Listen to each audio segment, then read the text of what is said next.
I'm pleasantly surprised after my oration last week on maps that you decided to come back. I really am. I promise I won't do that again. Just a quick review, because some of you may not have been here last week, Kristen. Last week we focused in on the first century, around the time of Christ.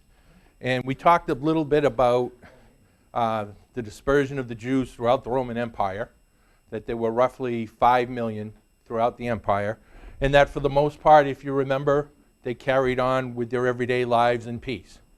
But we talked about also that, that they were good members of the community, they worked hard, they made their living, and for the most part, there weren't any issues.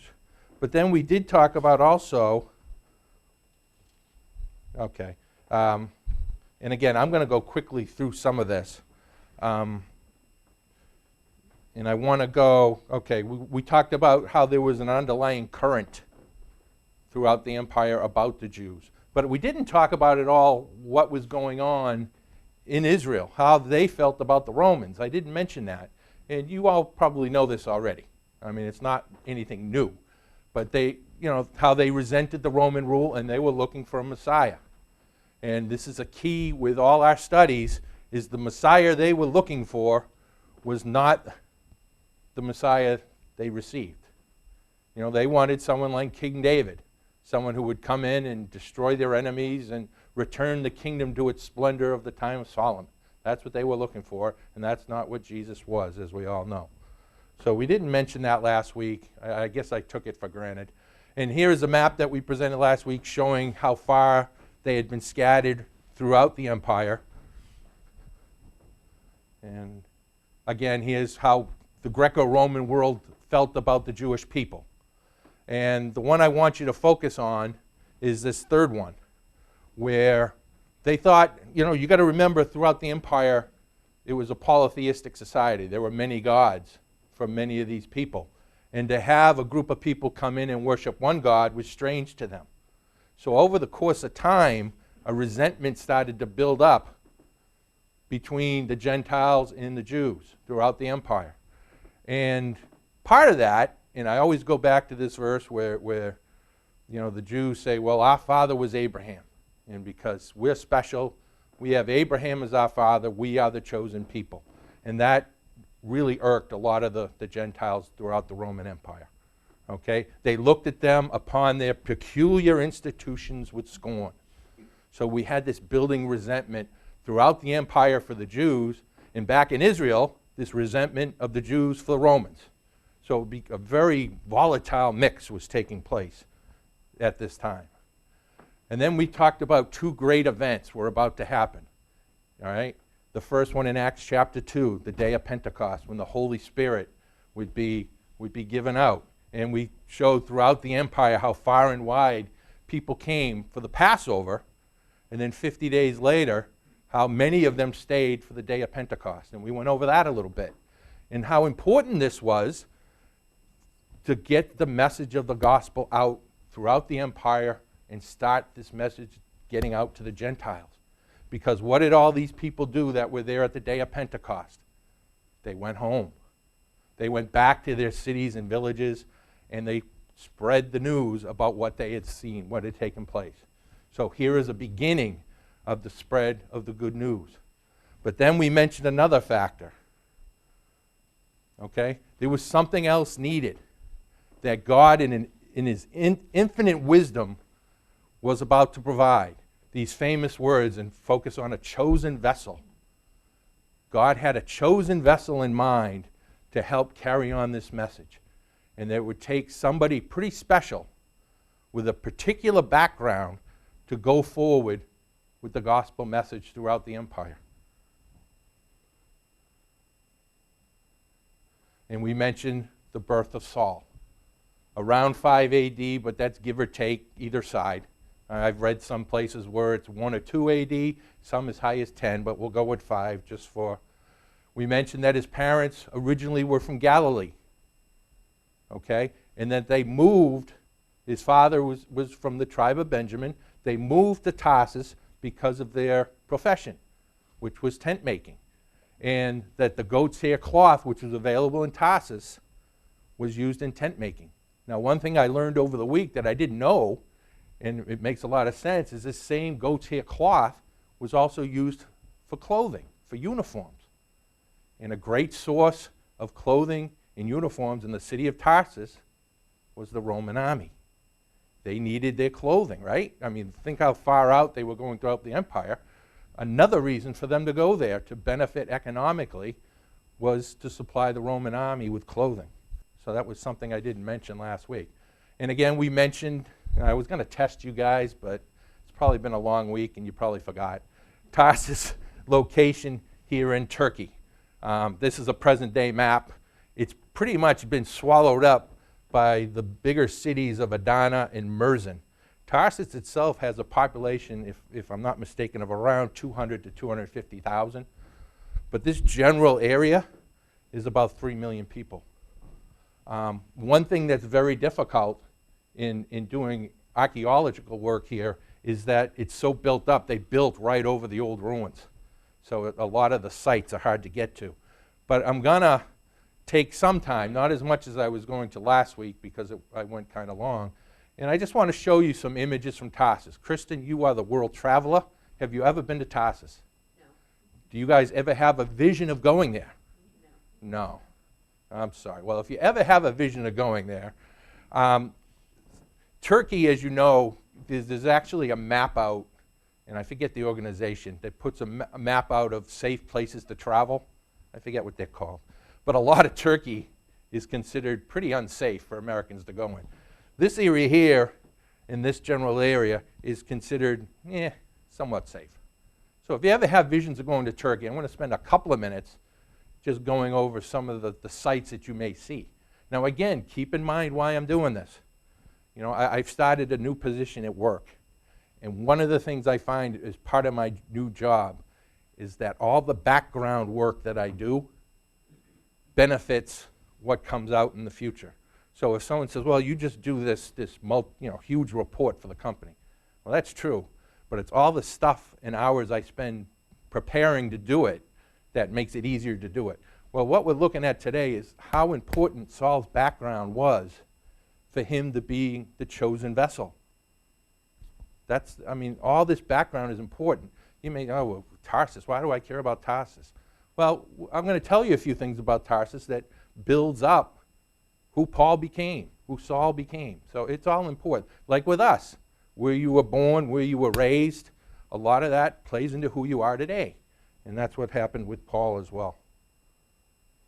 So this is an image, and there aren't many that show ruins of Tarsus. And as you can see, the new city has been built over the ruins. And in many cases, it's hard to get good pictures. And again, we're not going to spend a ton of time on this, but some quick notes.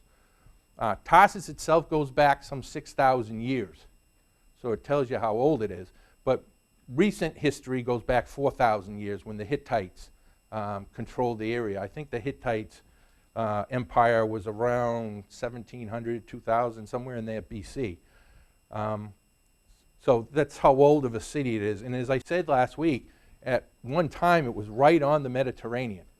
So it was a major, major port of its time and a huge place for the Romans because it gave them access, great access throughout their empire. During Paul's time, we mentioned this last week, it was the capital of Cilicia. Interesting fact, it was the scene of the first meeting between Mark Antony and Cleopatra. There's actually a gate there named after Cleopatra, which I'll show you in a second. We already mentioned about the goat hair for tents. We mentioned that it was a great academic hub. And you may not know that. I mean, you think of great academic hubs of the time, you think of Athens and Alexandria. Many historians will claim that Tarsus was on the same level. So this is an environment that Paul grew up in. All right? He grew up with a great academic hub, and he also grew up in an area that was known for its Greek philosophy and culture. And what a huge influence this all plays in the growing up of this young boy. Now, Jews were basically told, you don't need to learn the Greek philosophy and culture because, it leads to sin. We don't want you to know that stuff. And we have things in our lives, in our everyday lives that we run into that we need to stay away from. We know that. But they're there. We know of their existence. We know what they're about. And I'm sure Paul did as well. I don't think you can't help it. It was probably all around him. So he grew up in a world knowing of this Greek philosophy and culture. In an interesting fact, later on in life, he'll actually have a teacher who went against the grain, so to speak, and told him, yeah, learn of it. Learn of this Greek philosophy and culture, and we'll get into that today. So I thought that was huge. And I found also that many of Paul's quotes in Scripture are parts of quotes from Greek philosophers. I didn't know that. And I thought it was pretty interesting to know. And we'll look at that probably in a couple of weeks, somewhat. Okay? So again, right now we're just building up this young boy, Saul, trying to get a feel of what he was surrounded by in his life. Okay? And there isn't much in Scripture that tells us this. So a lot of this that I've gotten comes from historians who have found some things out. Again, I mentioned this, that the Hittites, and I'm going to go quickly through some of this stuff on Tarsus. If you want me to slow down, I will, but I want to get to the meat of the matter. Alexander the Great passed through with his armies in 333 BC, and we already spoke about the Greek language and the Greek culture that was there. Pompey subjected Tarsus to Rome, and this is where the Roman province of Cilicia was named and where Tarsus became the capital.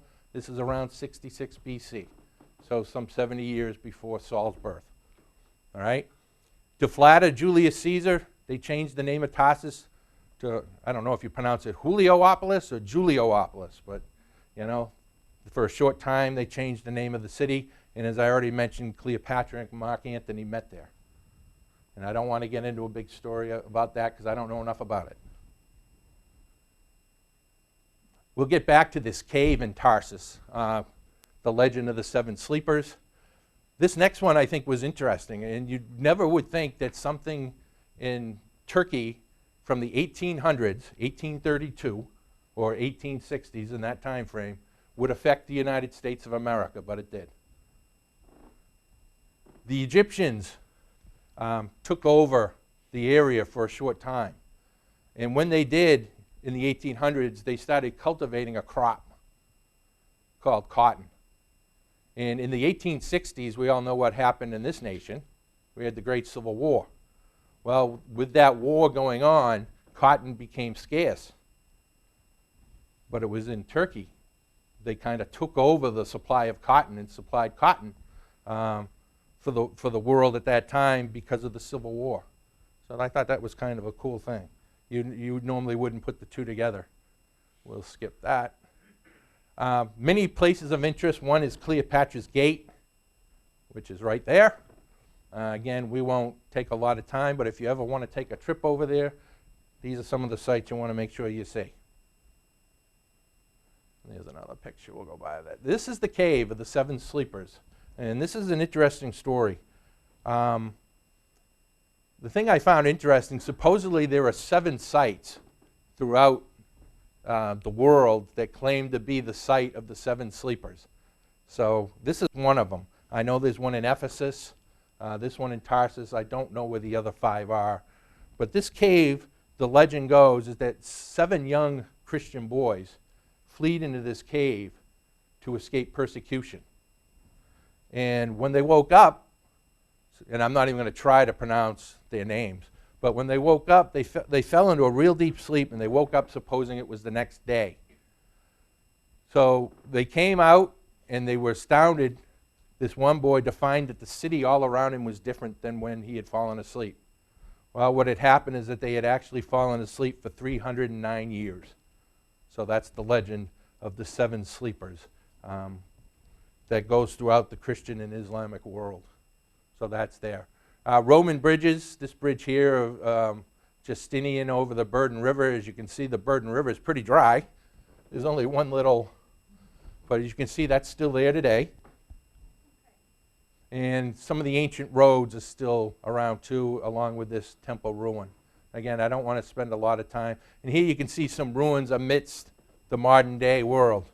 As you can see, it looks like they try to block them off, but, and there's another Roman world, and as we know, the Romans were famous for their road building. And that was another key of the spread of the gospel, was the great roads that the Romans were able to build that made it somewhat easier to travel throughout the empire. Sites of religious interest and pilgrimage, St. Paul's Church. This was interesting too, the ancient story of Pegasus, the winged horse, concerned Tarsus. Pegasus was honored with a constellation, and on the last day of his life, supposedly Zeus transformed him into a constellation, and a single feather fell to the earth, and it landed near the city of Tarsus. There's St. Paul's Church, St. Paul's Well, and I didn't take a picture of it, but there's also a St. Paul's Delicatessen. So if you go to Tarsus, as you can imagine, there's a lot of stuff named after St. Paul. And I should have taken a picture because you laughed without even seeing the picture. It was kind of funny. St. Paul's Delicatessen. All right, well, we'll go by that. There's a Grand Mosque in Tarsus. And here's some of the more modern sites, university, and on the right is a minesweeper. That's famous ship that's tied up in the port, and the beautiful Tarsus waterfall. And this is a site that Saul would have grown up seeing. He would have seen this. You remember from our last class, Tarsus was near the Mediterranean. It was on the Cnidus River. And in the background, behind, we'll see it in one of the pictures, were the Tarsus Mountains. So when I look at some of these sites, I think of New England. You know, I think of living near the coast, but not far enough away that I can't go to a mountain anytime. But of course, there it was much warmer. You know, their summers were pretty warm. There's what parts of it look like now. As you can see, it's very built up. And can you see somewhat in the background? There are mountains. Maybe this next picture. This is Adana, and this is in the background. You can see, I think you can see, unless those are clouds, but there are mountain ranges in the background of the cities. Okay, let's get back to Saul. We mentioned his parents. His name meant asked for, so we said that it seemed like his parents probably prayed for a boy, and they were granted that. And as we know, God was at work from the beginning of this young boy's life. All right? Between the years 10 and 15 AD, it appears that his family moved back to Jerusalem. Okay? And in Acts 23, it mentions a sister. All right? We won't look that up, but it mentions he had a sister that was living in Jerusalem after his conversion. Now the question is, why would they move back to Jerusalem? Well, in 10 to 15 AD, Saul would have been 5 to 10 years old? So let's say he was 10 years old, all right? At the age somewhere between 12 and 15, that's when young boys are sent to a teacher. The parents pay to send their young boys off for more learning. And I assume that this was about to happen with Saul, all right? Remember, his family probably made a decent living, and they could afford to send him to a teacher to continue his training. So that's probably why they went back, but I don't know for sure. All right? He was brought up as a Jew, and as such, he started studies of the Pentateuch at the age of 5. At the age of 10, the Mishnah was added in, and it taught the oral traditions, and this was all done orally at this time. Can you imagine?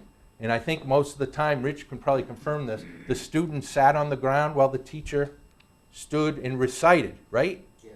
Yeah, so having a professor or a teacher, as let's say Phil's sitting, and he'd be reciting to you, and you would have to repeat it verbatim. I don't know about you, I would find that very difficult, but that's what they did. So this is what Paul was doing, all right? He was being trained to become a rabbi. Between the ages of 12 and 15, Saul's father, a Pharisee, sent him to train under the guiding hand. I always want to say Gamaliel, but it's Gamaliel. All right? And we read of this in Acts 22, verse 3. Paul himself tells us, if you remember, that how he was brought up. I am a Hebrew of the Hebrews. I grew up trained under all. I learned everything, and I learned under the hand of Gamaliel. And we're going to look at Gamaliel because, again, there's a big influence in his life. And there's some interesting things. This is just, and you guys probably already know this, but just a quick summary, because we have this boy being trained as a Pharisee, what the Pharisees believed, all right? And we know they believed in the strict observance of the law, which kept them away from sin, and how they added to the law, the traditions they wrote continuously, not only adding to the law, but making it hard not to break it. I mean, they would just continually add to these traditions. They were mainly middle-class people. They thought they could earn heaven by keeping the law, the customs. And I want to turn this up, but quickly, let's go to Luke 11, because this is what Jesus said of the Pharisees. And we've all read this a million times, but I think it's important for this background. Remember that Saul is getting this stuff drilled into his head, all right, on becoming a Pharisee, being a rabbi, and it's being drilled into his head continuously. And this is what Jesus says. And this is important later on for when Saul's converted. Because I think sometimes we read that account and we just take it for, okay, he's converted. But think of all the years of learning and knowledge that had to be kicked out of his head by the Lord Jesus for him to be converted. And look at what Jesus says here about the Pharisees. And you know these words so well. Let's start at verse 31. Wrong spot, Mark. 37. And as he spake, a certain Pharisee besought him to dine with him. He went in and sat down to meat. When the Pharisee saw it, he marveled that he had not first washed before dinner. And when the Lord said unto him, Now do ye Pharisees make clean the outside of the cup and the platter, but your inward part is full of ravening and wickedness. Ye fools, did not he that made that which is without make that which is within also? But rather give alms of such things as ye have, and behold, all things are clean unto you. But woe unto you, Pharisees, for ye tithe mint and rule and all manner of herbs, and pass over judgment and the love of God. These ought ye to have done, and not to leave the other undone. Woe unto you, Pharisees, for you love the uppermost seats in the synagogues, and greetings in the markets. Woe unto you, scribes and Pharisees, hypocrites! For ye are as graves which appear not, and the men that walk over them are not aware of them. And he continues on and on about denouncing this group of people. They were so wrapped up in the law that they didn't see that Jesus was the fulfillment of all things. Jesus taught that he was there for sinners. That's why he came. And that it was only through God's love and grace that we could be saved, not through following the law. And they couldn't see it, even though it was right living in front of them. The Sadducees were a different class. They were mostly the priestly class, the wealthy class, and they wanted the Romans around. They didn't mind having the Romans in rule, and that made them kind of, the people were against the Sadducees quite a bit. One of the reasons was that. So Gamaliel, rewarder of God, and let's talk about him just a little bit, because he's Saul's teacher. He's his mentor. So if you want to learn something about me, you're going to learn a little bit about my dad, because he raised me, he brought me up. So we're going to learn a little bit about this man. And again, I don't want to get into a lot of the background just because I'm not an expert at it. So if you have any questions at this, you can ask me, but I'll probably have to look it up for you. His grandson, he was a grandson of Hillel, the founder of rabbinical schools in Jerusalem, undisputed leader of the Pharisee party within the Sanhedrin, and we're going to look that up in a little bit in Acts, where he plays a prominent role. one of the greatest figures in first century Jewry. He was one of only 7 to be given the title of Rabbon, which means teacher or master teacher, instead of rabbi, which is just my teacher. So he was a very distinguished person at this time. This was interesting, and again, it's very uncertain, but some historians have pointed out that his father may have been Simeon, who is mentioned in Luke chapter 2, with the account with the baby Jesus. Let's just take that for what it is. No proof, a lot of uncertainty there. This one was very interesting too. Now, a lot of times, when I think of Gamaliel, when I think of Paul, and I think of Jesus, I always tend to think of them on separate planes. So the more I've looked into this, the more I started asking about interactions between the 2 or 3 of them. And Gamaliel, it's not mentioned, it doesn't say he was there, but it is a really good chance in Luke 2, when Jesus was listening, at the age of 12, and he was talking to the doctors of the law, and they were astonished at his knowledge, that Gamaliel was one of those doctors that was there listening to Jesus. He was a true scholar, and I mentioned this earlier. Contrary to Jewish teachers, he knew Greek literature, and he advised his students to also learn it. So that would have been Saul. And we know how well Saul was versed in Greek history, Greek philosophy from some of the scriptures we read. Well, Gamaliel didn't discourage that, as many of the other Jewish teachers might have. Luke describes him in Acts chapter 5 as a doctor or a teacher of the law held in respect by all the people. Okay, and this is Luke saying this of him. Historians claim that he was very humane and rational in his decisions. So he seems to be a pretty clear-headed gentleman. He was also called at his passing the beauty of the law, and he died about 18 years before Jerusalem was seized by the Romans in 70 AD. And at his passing, it was said that the glory of the law had ceased. So you can see this teacher of Saul was a very prominent and important figure in Judaism. Now I want to look at this. Let's turn to Acts chapter 4. And I have written here, if you can't see it, it says, was he a secret sympathizer of the way? And some historians point out that he may have been. And if we go to Acts chapter 4, just to get a little background here of what's going on. Let me see if I can get there. Let's take a look at what was going on around this time. We remember that there had been many successes in the preaching of the gospel, and that many had been converted. Let's look at chapter 4, verse 1. And as they spake unto the people, this is Peter and John,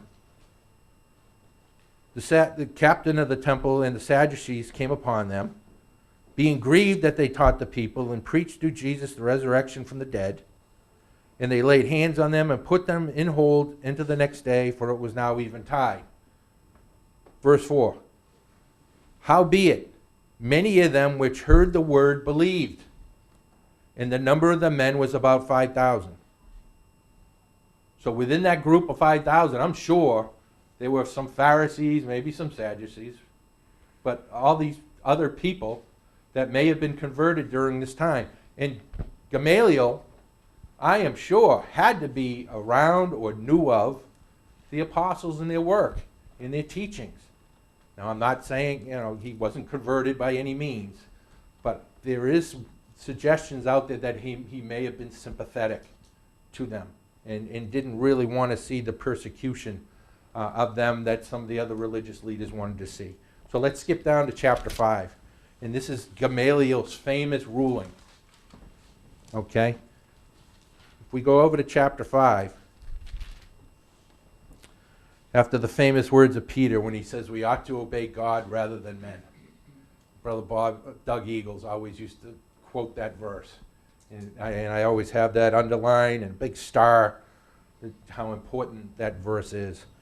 And they said this, and they continue on him about Jesus, and then they get to the response of the religious leaders. When they heard that, they were cut to the heart and they took counsel to slay them. So they wanted to kill them. All right? And you would think that Gamaliel, you know, a big shot in the Sanhedrin, a prominent Pharisee, would have gone along with this. Let's get these guys out of the way, because all they do is they talk bad things of us, right? They're ripping them all the time and telling them about the bad things they did. But look what he says. Verse 34. Then stood there up one in the council, a Pharisee named Gamaliel, a doctor of the law. Luke says, a reputation among all the people. And he commanded to put the apostles forth a little space, and he said unto them, Ye men of Israel, take heed to yourselves what ye intend to do as touching these men. For before these days rose up Tarsus. So obviously there have been others that had come claiming, preaching things that they didn't believe. And this gentleman, it just fell away. All right? And that's what Gamaliel's saying. If this is not of God, it'll go away. He rose up and drew away much people after him. He perished, and all of many as obeyed him dispersed. Verse 38. I say unto you, refrain from these men, let them alone, for if this counsel or this work be of men, it will come to naught. But if it be of God, ye cannot overthrow it, lest happily ye be found even to fight against God. So he's not, from this, we really gain that he is a rational, humane person, but a tendency to leave these guys alone, whereas 99.9% of everyone else wants to kill him.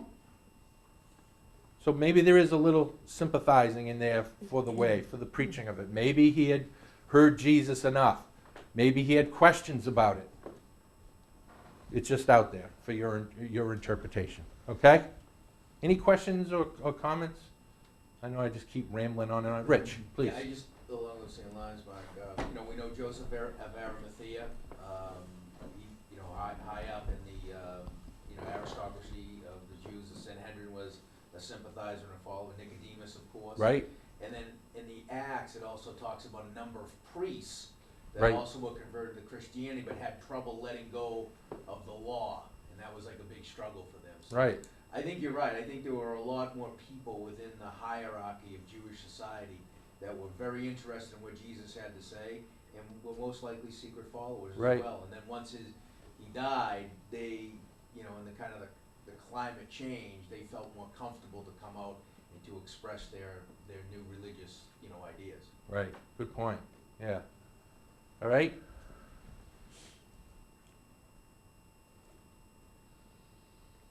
Some things that Paul says about himself. And again, we're building up here. He circumcised the 8th day according to the law. We won't look these up just for time. You've all heard of these phrases before and where they are. Out of the stock of Israel, the seed of Abraham, member of the covenant nation, of the tribe of Benjamin. I mentioned earlier his father was from the tribe of Benjamin. And I put some notes here I thought were kind of interesting just to remember. The tribe of Benjamin had a unique place in Israel's history. Benjamin was the son of Jacob's beloved wife Rachel. Benjamin was the only one of the patriarchs who was actually born in the promised land. The first king of Israel, Saul, came from Benjamin. And it's reckoned that Paul, was named after King Saul. When the kingdom of Israel split, you remember Benjamin and Judah were the two tribes that stayed loyal. And finally, you remember Mordecai, who helped save the nation while he was a Benjamite. So Saul was very proud of this fact that he was from this tribe. And those are some of the reasons he might have listed at some point for his being so proud. I am a Hebrew of the Hebrews. Now we have to remember that many of the Jews throughout the empire had started talking the languages of where they were. Well, not Saul. He spoke Hebrew, as opposed, as I show there, many of the Jews who had forsaken their tongue. He was trained a rabbi. And many historians think that if he was not converted, he would have replaced Gamaliel as the great teacher. That's how well versed and trained he was in the traditions, the oral traditions, the law. So that's important to realize how strong he was in this faith, in this way, leading up to his conversion. What an amazing thing. But we know with God everything's possible. So even a man such as this, through God, could be converted. It's just an amazing thing. And this just, he was the one. His upbringing, his training, his interaction with the Roman Empire, the Greeks, all of it made him the perfect one to be God's chosen vessel. So this was an interesting one. Never thought of this before, and I don't know why. When I think of Jesus, I think of Paul, Saul, I think of two separate entities. Did they ever meet before the Damascus Road? Well, the answer is probably, but there's no proof in Scripture that says that they met. I'm sorry that's so small. But if you remember from Exodus 23, 3 times a year your males shall appear before the Lord. So if that's the case, and you have to believe that Saul, being a Pharisee, took this pretty seriously and that he was there when he was supposed to be there. So chances are that during Jesus' ministry, the two of them would have been in Jerusalem at least 12 times at the same time. And the thinking is, with all the hysteria around Jesus, that this young Saul could not have run into him at some point. It just seems too far-fetched that he wouldn't have. On the road to Damascus, Saul recognizes him. Does this imply that they have met before? I think that's a pretty strong case. And finally, qualifications for an apostle apparently were that you needed to know Jesus during his ministry and after his resurrection. Well, Paul insists on this himself, and let's look this up before we close. 1 Corinthians 1. Let's look this one up.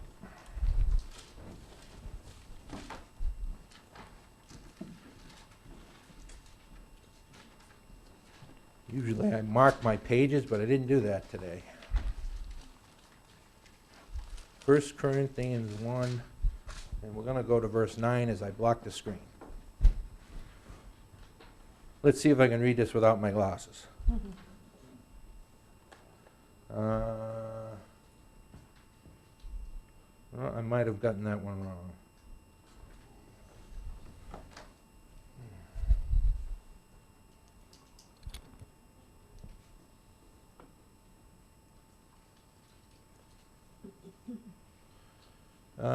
Well, the verse says, God is faithful by whom you were called into the fellowship of his Son, Jesus Christ our Lord. I don't think that's the verse I wanted. There's actually a verse that says that he claims to be an apostle himself, and I'll find that for next week. That, am I not with the super apostles? And he claims I am an apostle as well. So I'll get that for you next week. But Jesus may have alluded to this in Acts 26. So let's just look at this in closing. Let's go to Acts 26. That they may have met before. Acts 26:16. And this is where Paul is before King Agrippa. And Paul says the following. I have appeared unto thee for this purpose, to make thee a minister and a witness both of these things which thou hast seen. Now this is Paul recounting his encounter with Jesus, and of those things in which I will appear unto thee. So many historians have taken these words where Jesus says, things which thou hast seen. When he's speaking to Paul, he's saying that Paul had seen things during Jesus' ministry that he could talk about. All right? So the odds have to be fairly good that the two encountered each other during Christ's ministry. And I just never really gave that much thought.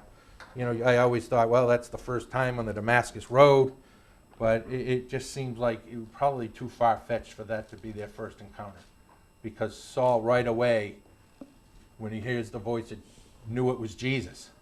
So I think throughout Jesus' ministry, Paul had had some encounters with him. And this is where we'll pick up next week. Wow, this is amazing. This has got to be a first for me.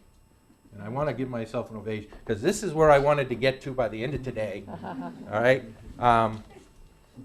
the famous account of Stephen in his defense and the beautiful words he speaks. Just to set the tone for our class in 2 weeks, because next week will be First Principles. Brother Rich will be leading it. But in 2 weeks, we'll pick up the narrative on Saul, and we're going to start, you have to start here at the stoning of Stephen. And these famous words as Stephen gives this great defense of the gospel, and they take him outside and stone him, and there's Saul standing by, witnessing. And we hear these words of Acts chapter 8. Saul was consenting unto his death. And then it continues on about the great persecution of the church, which was going on. So this man, this young boy, was now a man steeped in tradition, persecuting left and right. And we can only imagine, we were given some descriptions of what Paul says of himself, how he describes his former life. We'll look at that. And then we'll look at his conversion in a few weeks and some more case studies as we take a look at this young man, God's chosen vessel to continue the work of the spreading of the gospel. One of the most unlikeliest chosen vessels that we can imagine, but not for God. For God, rules in the kingdoms of men, and he chooses whom he will, and he chose Saul to be his great apostle to the Gentiles. So we'll continue next week. Any thoughts, questions? All right, let's close.